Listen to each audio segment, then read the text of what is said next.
Parang meron kayo ritong gagawin, pero parang challenging ito sa inyo. Yan. Parang meron kayo ritong, alam mo yung parang kunwari ganito, inutusan ka ng nanay mo, pero ayaw mo yun gawin, or hindi talaga yun yung gusto mong gawin. Yan, no? Pero, kailangan mong gawin. Yan. So, parang it takes a lot of discipline to do this. Oh, and it could be related to your love life, but we've got the Ace of Cups, no, in a pride position. So, meaning to say, this is not just an ordinary love situation. This is something here na posibleng involved dito, no? Ang universe, or let us see, no? Ano bang meron dito? Pag involved sa universe, maganda yun, guys. Bakit? Kasi yun yung energy na nagagarantiyan ninyo, no? Na ang tao ay padala ni universe, no? Yun.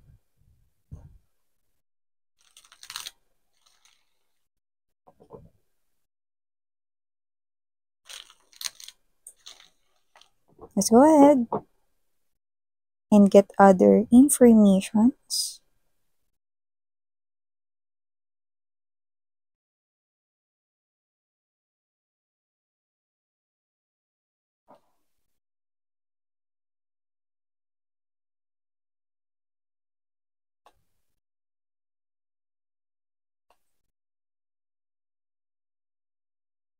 Hmm. Oh. Ganun nga talaga yun. Yan mga babes, mamaya sabihin ko sa inyo kung ano yung nakikita ko dito. Pero hayaan nyo muna kung ilatag ang lahat ng mga energy sa ating table before we start digging more. Heart of the reading, Ace of Swords energy.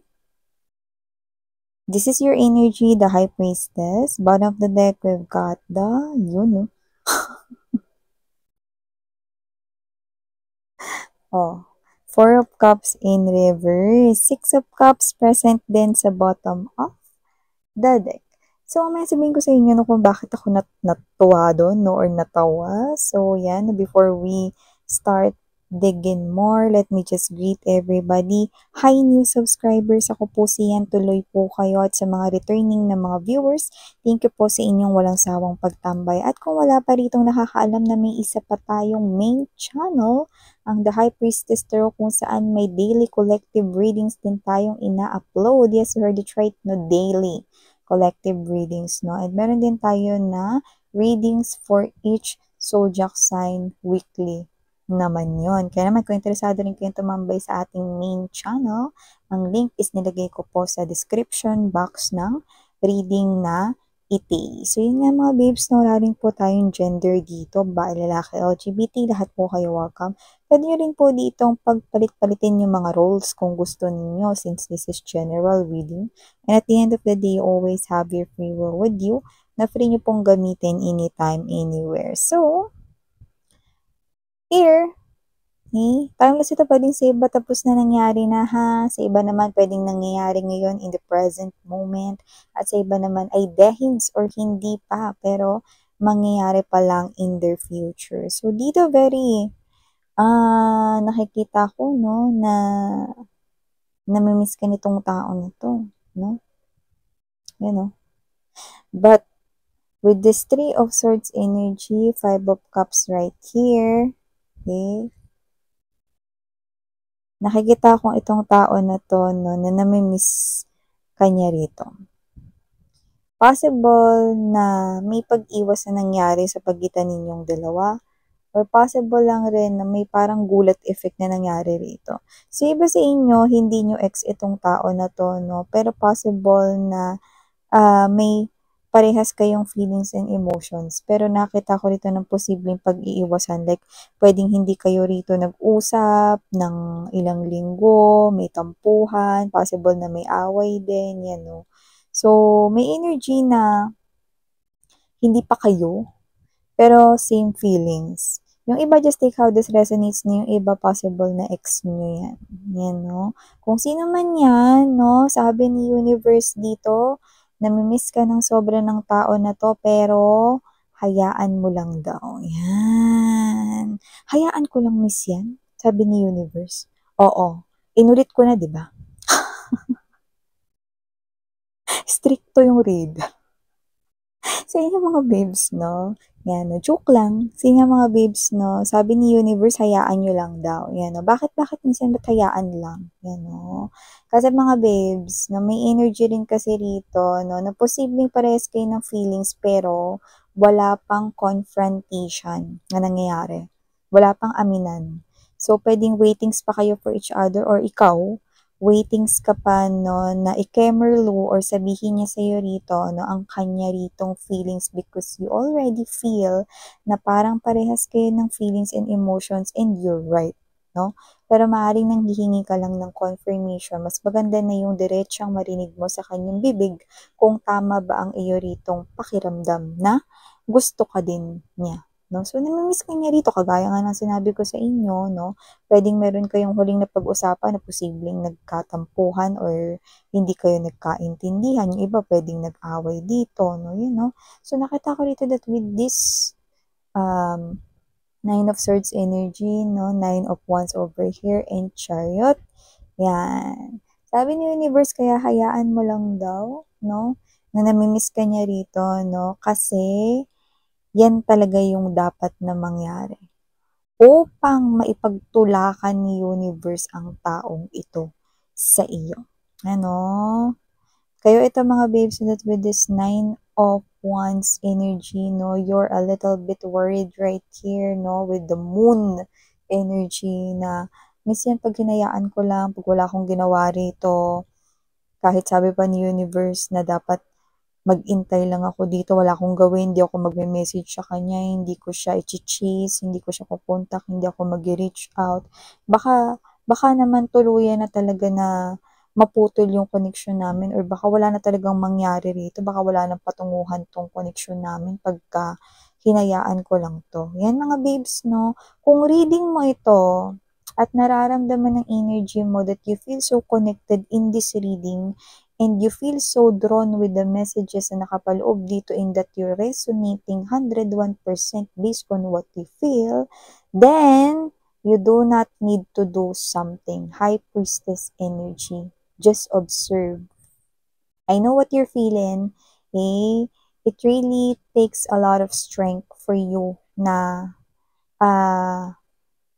what's this, i-control rito, no, ang iyo ritong emotions and feelings, lalo na may worriness kang nararamdaman, no, na parang, minsan baka pag wala akong ginawa rito, hindi ko siya kinausap, hindi ako nag-reach out sa kanya first, or baka pag hindi ako sa kanya pumunta or hindi ko siya pinuntahan, hindi ko siya kinausap, baka tumagal ng tumagal yun. Baka mawala na tong connection nito, baka tuluyan na tong maputol, baka wala nang puntahan tong connection namin, baka end na to, over na, yan o. Una sa lahat, ikalma mo, babe.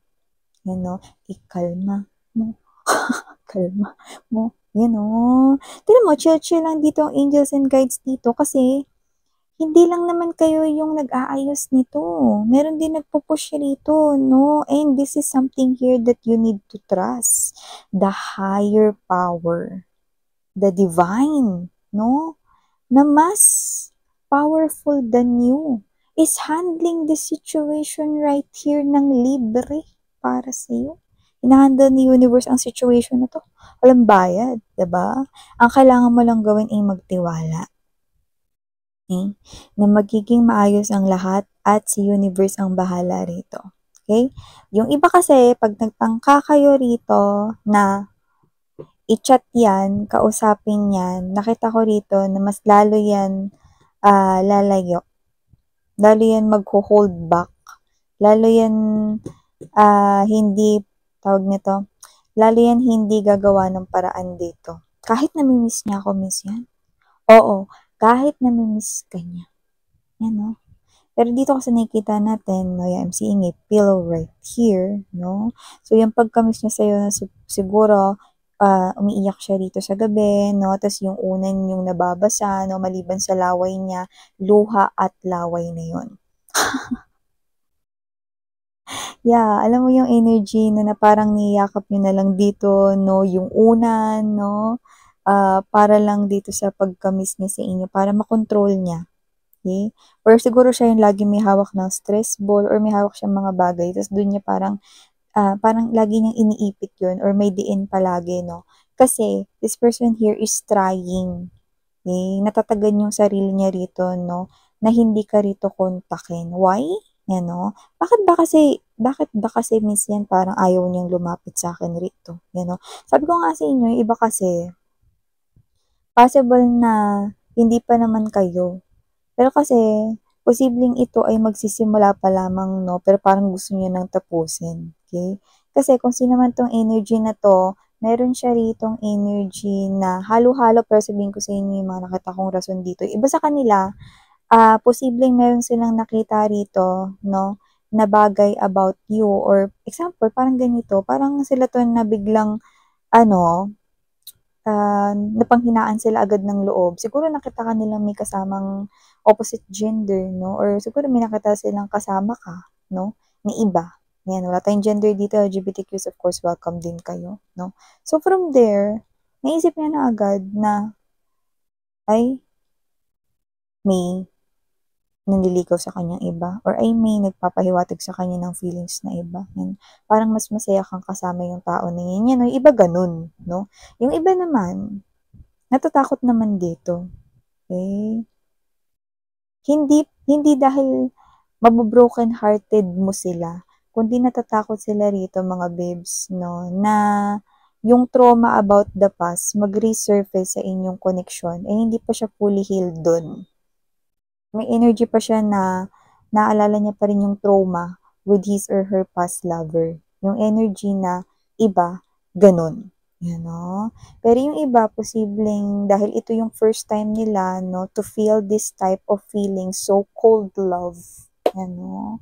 It's their first time to experience this. Yan, no? Kaya parang sila to na parang natatakot dito kasi this is something here na parang hindi pa nila alam kung paano i-handle. Paano ba yung feeling ng in love? Ito ba yung feeling ng in love? Bakit parang gusto ko na lumapit sa kanya pero parang the more na gusto kong lumapit sa kanya, parang alam mo yung parang sobrang lakas ng energy niya na matatangay ako kind of thing. Parang may ganung energy. Parang in short, na-overwhelm siya sa feelings ng in love. Kaya nga parang ang tanong niya is, yung iba sa kanila, ito ba yung love? Hindi ko ini-expect na ganito yun ka-powerful. Yan. Kaya nga, iba-iba yung situations. Yung iba-iba naman yung mga situations, pero yun yung mga nakita nating lumabas dito. So, anong nangyayari dito, hayaan nyo lang, no, with the High Priestess energy, mag-observe lang kayo dito. Kasi sabi ko nga sa inyo, yung mga minention ko kanina na posibleng nami-miss niya kayo every night, no, thinking about you every night right here, no, dreaming of you, di ba, mga ganun. Pwedeng naiiyak rin siya, no, na hindi niya kayo nakakausap ngayon, yan, no, yan, okay? So, yung iba naman, no, na parang naghahawak dito ng stress ball, no, alam mo yung parang pinipigilan niya, no, kahit yung sarili niya nilalayo niya sa cellphone niya. Ano? Okay? Ganong klase ng energy. Because of those reasons na minention ko, but it could be other reasons as well. Because this is general reading. Okay? Just take how this resonates, no? Pero this person here, yan. Okay? Right at the heart of your reading is the Ace of Swords energy, Moon card energy. This person here will approach you. Kagaya ng sinabi ni Universe, lalapit yan sa'yo at makikipag-usap. This person here will approach you the least you expect it, no? So, hindi mo in-expect ang paglapit nitong tao na to. Ito siya, mamadali siya mga babes, no? Knight of Swords energy is one of the fastest energy in the tarot. So, kung sino man tong energy na to, no, this person here, alam niyo yung mga swords, communication yan. Oh,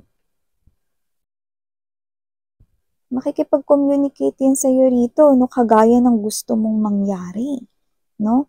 At ang nakakaloka, maririnig mo yung mga gusto mong marinig sa kanya rito. Tinan mo, no? At ang amaze, wala kang ginawa kundi maghintay na mauna siya rito, no? So, see? Diba? Kailangan makinig mga babes, no, kay universe. Yan, So, kung feel mo o ramdam mo ng reading na to ay para sa'yo at ito ang sitwasyon mo, then go ahead, no? Ito yung pwede mong i-consider na gawin. But you know, you have your free will pa din, no? So, nakikita ko dito na i-approach ka niya, kakausapin ka niya, mauuna siya, no? Na lumapit siya sa'yo rito, no? At maririnig mo rito ang lahat ng gusto mong marinig, no? And with this, no, Seven of Wands energy, and there's this Six of Cups, so there's this Four of Cups, no? Yan, no? Sabi ni Universe na pwede ka pa daw magpabebe dyan, you know? Paano pa-baby miss yan? Kunyari galit pa kayo, nagalit-galitan kayo, no? Kunyari, in-approach na kayo, no, nakatalikod kayo, no, galing pala siya sa likod ng mga babes, tapos kinalabit niya kayo, no? Parang, kayo to na, ay, ano ba? Mukha ka nakakalabit, yan, no? Arte. Yung mga gano'n, no? Di ka na ba galit sa akin? Yan, kunyari, iba, nagkatampuan kayo, nagkagalit kayo dito. Galit pa ako sa'yo. Ano, pwede kayong mag-ganon-ganon, yung parang pwede daw kayo mag-inerte, no? At pwede rin naman kayong parang ngumiti ng palihim, lalo hindi niya nakikita, nakatalikod kayo, no? So, pwede kayo rito, no? Nasa mind ninyo, no? Pwede nyo ritong i-play ng trick itong tao na to, no? And you see, na kahit na magpa-baby ka pa dyan, no? This person here will not walk out. You know, because the Four of Cups is right here in reverse. So, ibig sabihin, no, nakikita ko kayo rito magkakaayos. Yan, no? And you will accept this person's offer. Yan, no? Of love. So, kung kayo to na hindi pa ninyo nako-confirm, okay, verbally, no? Ang feelings ng emotions na to, no, yan ay malalaman mo na sa araw na yan, no? At nakikita ka rin dito na tatanggapin mo rin yan mismo sa araw na yan. Maririnig mo lahat ng reasons dito, no? Pati yung mga salitang gusto mong marinig at hinihintay mo talagang lumabas sa kanyang labi. Yan, no? So, ang cute, di ba? No, pwede daw kayo rito magpabebe ng konti, no? Mukha kang kawakan, mga ganun. Lumayo ka nga ng konti, no? Mga ganyan, no? So, whatever the case may be, hindi siya mag-walk out, kundi kakausapin niya pa rin kayo at magiging maganda yung kalalabasan ng pag-uusap na ito. Yan. So, thank you so much collectively. Ako po si Yan Sarang Heo, Love and Light. Annyeong!